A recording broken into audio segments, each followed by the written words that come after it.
All right. Well, start a new season.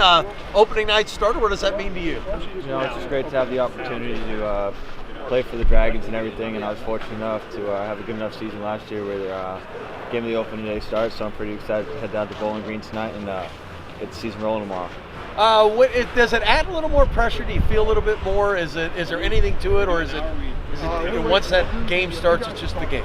Before the game you think about it a little bit, but once you throw that first warm-up pitch, you're locked in and ready to go, so you don't really think too much about it anymore. With 17 new guys on this team's obviously coming off one of its best seasons ever. I guess in the minor leagues there is none. You got to make this team your own. What kind of sense do you get from these guys now that you're getting to know them here the last few weeks of what type of team this Dragons team will be?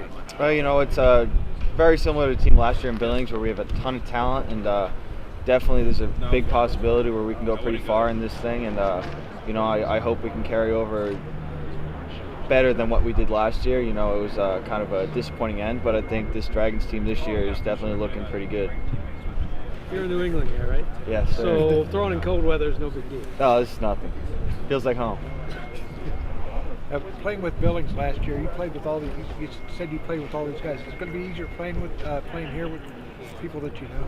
Oh, definitely. It's definitely a comfort thing, knowing that I got Jeter at shortstop and our outfield Stu and Sahilio and Miles and everyone. So being out there with the same guys, and all three of our catchers returning, our catchers that we threw to last year and everything. So it's definitely a good thing having the comfort level in there and being able to know exactly who you got behind you. Is there any pressure at all, knowing that team was so successful last year, coming in and trying to make this team what it is? I don't think there's a lot of pressure. I think it's more of a competitiveness with all of us Dragons this year. We want to do better than they did last year. I know that it's going to be a pretty big task to do better than they did, but I think this Dragons team's up for the challenge.